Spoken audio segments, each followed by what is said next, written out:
Howdy, and welcome to Wise About Texas, the Texas History Podcast. It's February 2016, which is 180 years from that fateful February in 1836 when the Texian defenders assembled in the only fort on the road from Presidio del Rio Grande, which is now the town of Guerrero, Coahuila, Mexico, through Bexar and on to Harrisburg and the Texian settlements.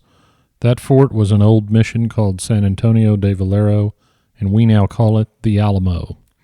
As we enter the high holy days of Texas history, I thought today we'd set the scene in Bexar leading up to the Alamo siege and the freedom of Texas not 2 months later. I'm going to briefly introduce you to three of the most famous characters in Texas history. I say briefly because since this is the first year of Wise About Texas, I thought I'd spend the 180th anniversary of the Revolution going over the events more than focusing on an in-depth analysis of the characters. We'll have future years for that.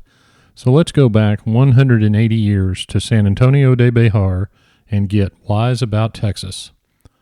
Recall in episode 5 of Wise About Texas when we talked about the siege and Battle of Bexar.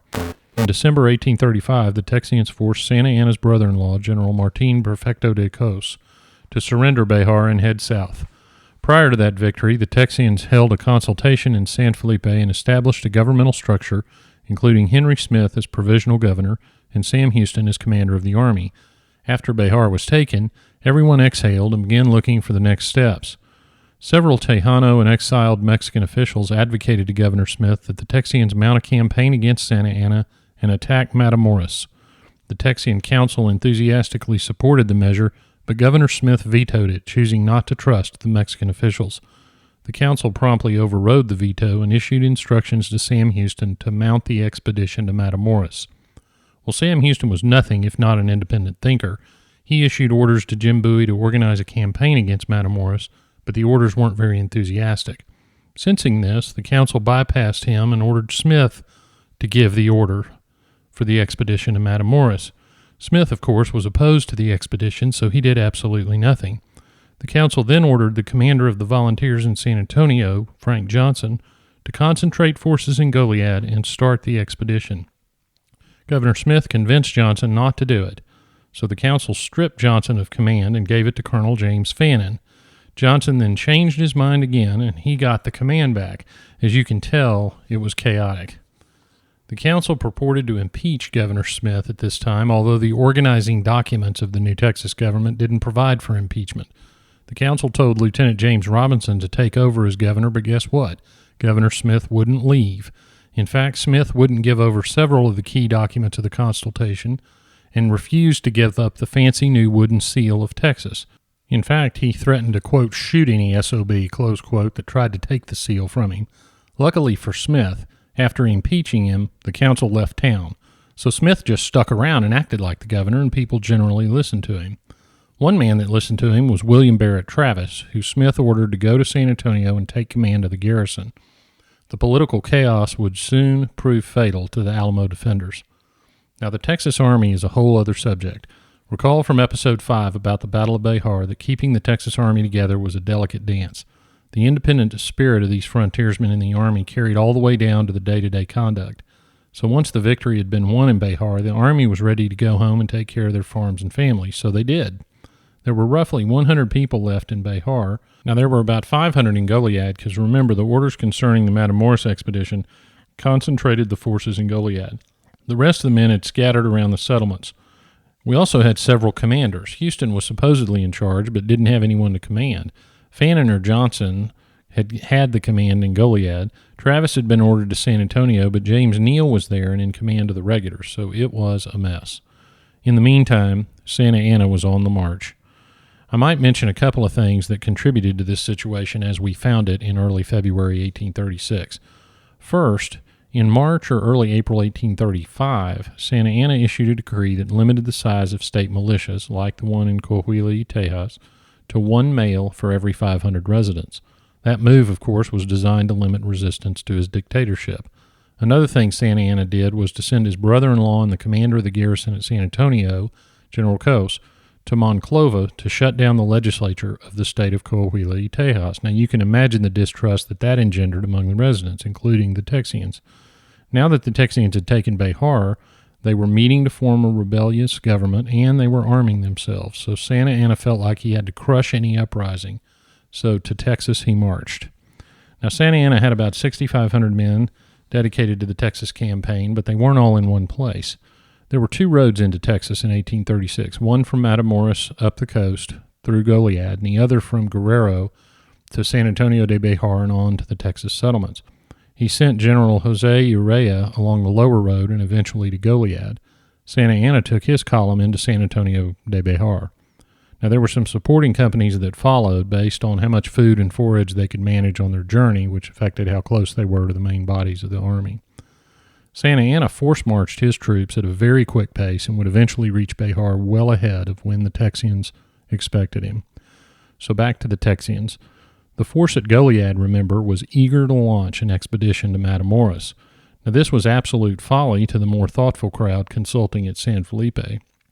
The Goliad garrison actually declared independence from Mexico in December 1835, which absolutely mortified the San Felipe consultants, who were trying to keep the Mexican Federalists on their side. Sam Houston actually planned to march on Matamoros, but was, at the time, at Washington on the Brazos. Lucky for everyone, the multiple commands that I mentioned before of Bowie, Fannin, and Johnson and Neill confused things enough to cause some delay. When the enthusiastic volunteers left Bexar for Goliad, including Jim Bowie, by the way, the remaining commander at Bexar, Lieutenant Colonel James Neill, had only about 100 men left. He remembered that Cos had lost Bexar with multiple times that number, so he thought the only effective defense would be mounted from the Alamo. He also faced a provisions problem. When the Matamoros crew left town, they took everything they could carry from the Bexar garrison, which left Neill with basically nothing. As he pleaded for supplies from the government that, as we now know, was horribly split, Sam Houston arrived in Goliad purportedly to command the Matamoros expedition. Now, Houston was pleased to find Bowie at Goliad, but he was also dismayed to learn that a Dr. James Grant had declared himself the acting commander-in-chief. Houston couldn't do much about that, given the rank-and-file's fervor for battle, but he could, and he did, send Bowie with some men to go evacuate Neill from San Antonio. Houston believed that there was no way Bexar could be held. Now, there's a common story that Houston ordered the Alamo destroyed and the garrison to evacuate. That story was spread, actually, by Houston himself. The truth is that Houston requested that the government authorize the destruction of the Alamo, and in a rare moment of unity, both Smith and the council refused Houston's request, so Bexar would be defended. In the meantime, Houston joined the troops on the march toward Refugio on their way to Matamoros, and did his best to gain the men's goodwill toward his command. Now, during this time, the men also learned that Smith had purportedly been impeached by the council, and that Fannin had been given command. Houston rode among the men and freely discussed the folly of attacking Matamoros and wondered aloud, very loud as a matter of fact, whether there were ulterior motives on the part of James Grant, who reportedly had some estates in Matamoros that he could recover if the effort were victorious. So there was some intrigue, and Houston did his best to make sure everyone was talking about it. Late in January, Houston left and rode back to report to the maybe deposed, maybe not Henry Smith, who was still acting as if he were governor no matter what, which he may in fact have been. It was so confusing. Smith ordered Houston to go visit his old friend, the Cherokee chief Bowles, and enlist the Cherokees' help in the Texas Revolution. In the meantime, Neill had been busy fortifying the Alamo. Cos had left his cannons when he left town. Neill had them hauled into the Alamo, including a large 18-pounder.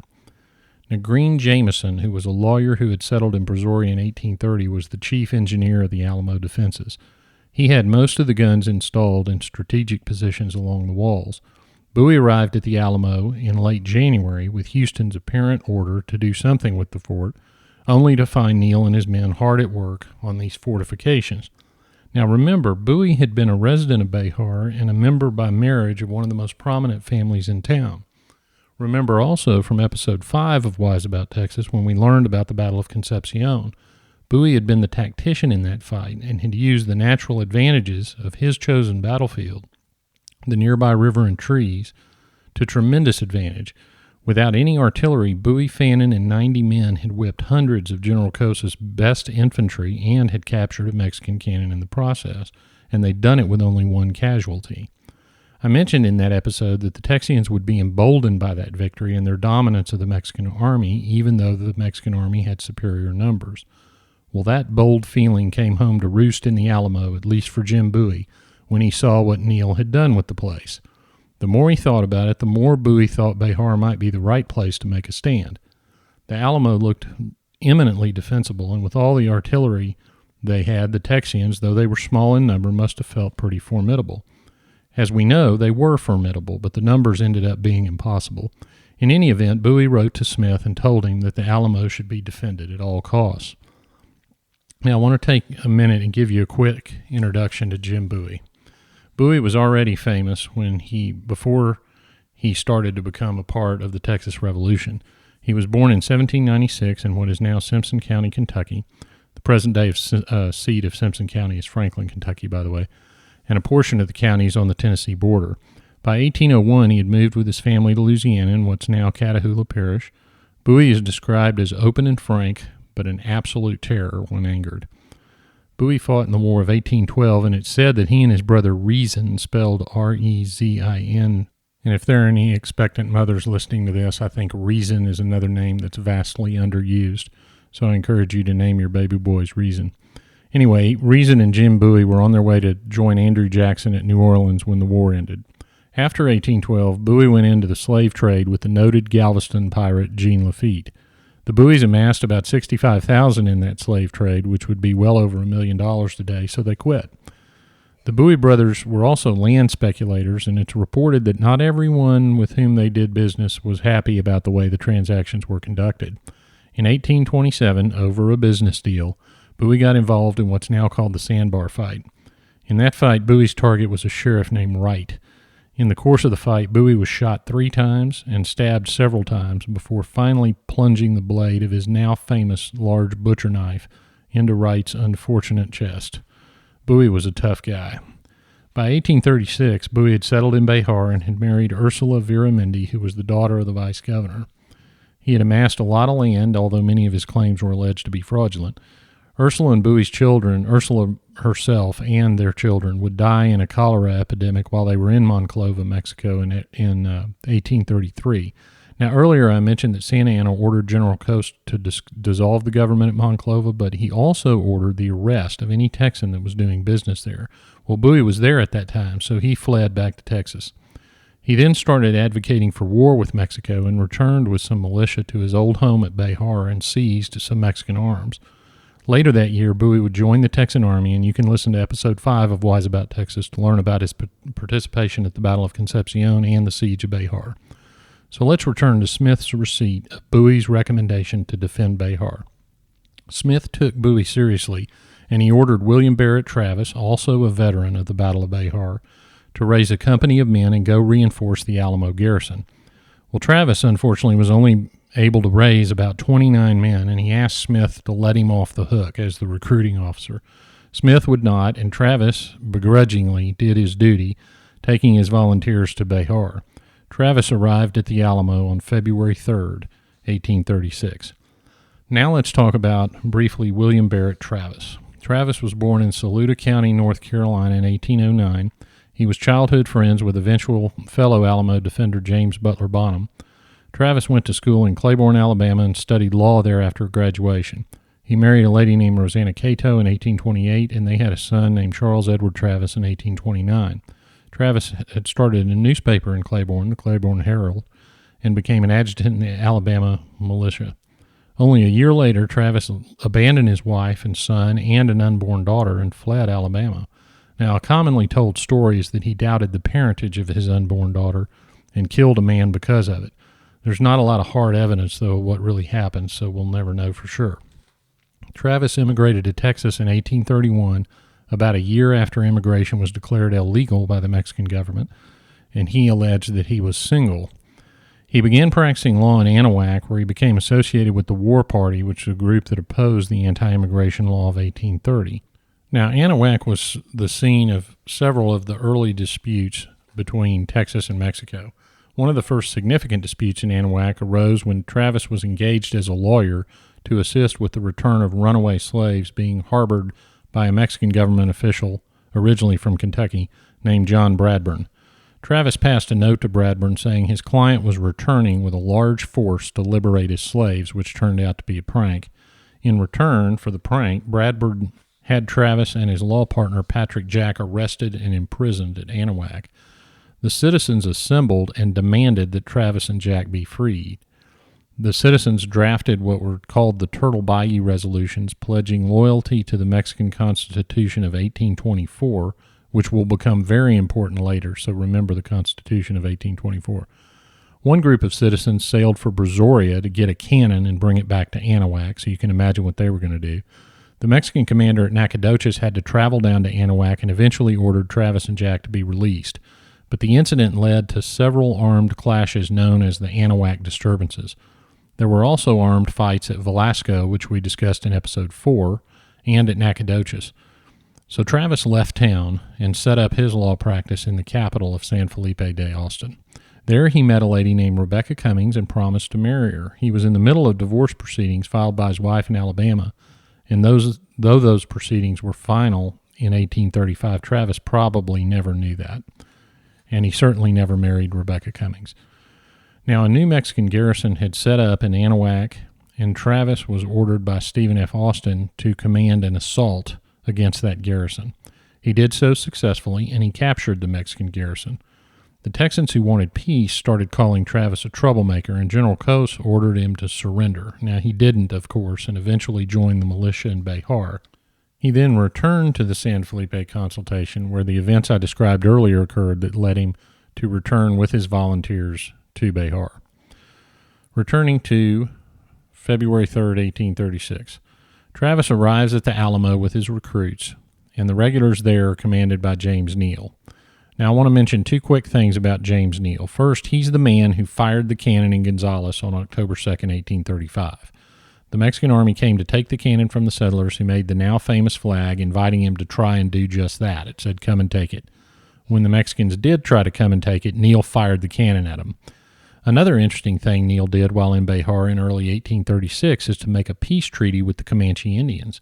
Now, it must have worked because there weren't any Comanche raids that we know of in Bexar in 1836. Now, unfortunately, in February, Neill's family became very sick, and Neill left Bexar and the Alamo to take care of them shortly after Travis's arrival. And that left the Alamo garrison with two commanders. The volunteers at the Alamo had been used to James Neill, and they were not quick to warm to Travis and his regulars blowing in and taking over. The men insisted on an election for the commander position, and Travis just had to let it happen. The election results were much like a congressional vote in Congress, along party lines. The volunteers voted for Jim Bowie, and the regulars voted for Travis. But there were way more volunteers. Bowie celebrated his election as commander in town, and by all accounts, it was a huge throwdown. He was so happy, he even freed some people from the local jail. Travis was dismayed by his behavior and wrote Governor Smith that he wouldn't be responsible for Bowie's drunken escapades. Bowie woke up with what was no doubt a mighty hangover, but he also gathered his wits and made a peace offering to Travis. He suggested that Travis command the regulars, and Bowie, would command the volunteers, and they'd co-sign all the orders until Neill returned. Travis accepted this peace gesture 180 years ago yesterday, February 14th, 1836. Now, there was a third fellow in the Alamo at this time who commanded considerable attention and respect, even without official government position. On February 8th, 1836, along with a few other volunteers from Tennessee, there arrived at the Alamo a national celebrity. He was a former congressman and famous frontiersman named David Crockett. Crockett was born in Greene County, Tennessee in 1786. He later moved to Franklin County, Tennessee with his wife Polly and their two sons. Not far, actually, from my great-great-grandfather's home, incidentally. Crockett fought with Andrew Jackson in some of the Indian Wars, and he and Polly had a daughter, Margaret. Now, Polly died soon after Margaret's birth, leaving Crockett a single father. He married a widow with two children named Elizabeth Patton in 1815 and moved to Lawrence County, Tennessee. In Lawrence County, Crockett became a justice of the peace, then a town commissioner of the town of Lawrenceburg, and was elected colonel in the militia that same year. He was then elected to the Tennessee State Legislature, where he served 2 terms. He ran for Congress but was defeated in 1825. He found himself in Memphis in 1827 and was elected to the U.S. House of Representatives that year and was reelected in 1829. But he opposed the immensely popular Andrew Jackson and was defeated in the 1831 election. Now, during this time, his legend as a frontiersman was growing, often fueled by Crockett himself. A play called The Lion of the West was written about him for a New York audience in 1831. There was a book written about him in 1833, and then some comic books were produced about his life, which were mainly tall tales. His fame, though, propelled him back into Congress in 1833. Then he published his own autobiography. He went on a tour of the East plugging his book and his adventures and his political career, but he was defeated in the 1835 election. Embittered by that defeat, he decided to explore the West, including Texas.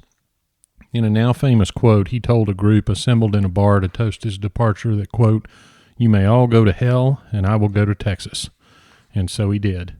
He arrived at the Alamo on February 8th, 1836.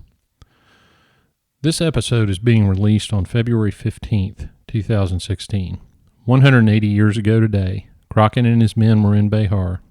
Bowie and Travis had just agreed to share command of the garrison at the Alamo, and Santa Anna was on the march. In a mere 8 days, the Mexican force would reach Bexar, and the settlement of the Texas question would begin. Now we come to the part of the episode called Getting There, where I tell you how to go see some of the places mentioned in the episode. First, since this episode set the scene for the Battle of the Alamo, we'll start there. The Alamo is, of course, in San Antonio, Texas, right downtown. But this is Wise About Texas, so let's get into some detail. I mentioned in the episode that there was a big 18-pound cannon that James Neill set up on the wall of the Alamo. If you will walk across Alamo Street from Alamo Plaza, you'll see a gap between the buildings across from the Alamo. You'll see a waterfall and a staircase down to the Riverwalk. On your left at street level is a plaque in a slightly raised area where that 18-pound cannon was located. That was the southwest corner of the original Alamo Plaza in 1836. Next, let's talk about William Barrett Travis's law office in the capital of Austin's colony, San Felipe de Austin. You can visit the historic town site by getting on I-10 and exiting Farm Road 1458 to the north. Right as you approach the Brazos River, the historic site will be on your left. Park in the parking area, turn around, look across the road, and slightly to your right back toward I-10. Just across the fence would be Lot 50, which is where Travis's law office stood. FM 1458 runs right between lots 51 and 52 as far as I can tell from the old maps. While you're at the historic site, by the way, ask the great staff at the site for the location of Lot 566. That's where the consultation was held. It's just toward the river and to the left of the Visitor's Center as you stand at the front door of the Visitor's Center looking toward the river. Lastly, I mentioned the disturbances in Anahuac. If you go to Fort Anahuac Park in Anahuac, Texas, you'll see multiple historical markers recounting the events that occurred there. It's located at 1704 South Main Street in Anahuac and offers a beautiful bay view, especially in sunset. The location was where, in 1830, a Mexican general named Tehran built a fort to enforce those Mexican anti-immigration laws. It's also approximately the location where Travis was held prisoner. Well, that wraps it up for this episode of Wise About Texas. We've set the scene for the siege and Battle of the Alamo and the subsequent events of the Texas Revolution. We're entering the high holy days of Texas history, so you can expect lots of information about the events leading to the Battle of San Jacinto and Texas's independence, and maybe I'll throw in a couple of bonus episodes along the way. I hope you'll like and share the Wise About Texas Facebook page, and be sure and follow the show on Twitter at Wise About Texas. We're also now on Instagram at Wise About Texas, and I'll be sure and post photos there as well as updating the photos on the website. Well, thanks again for all the great feedback. Please take a minute to leave a review on iTunes so other Texas history lovers can find the show. Until next time, God bless Texas, and we'll see you down the road.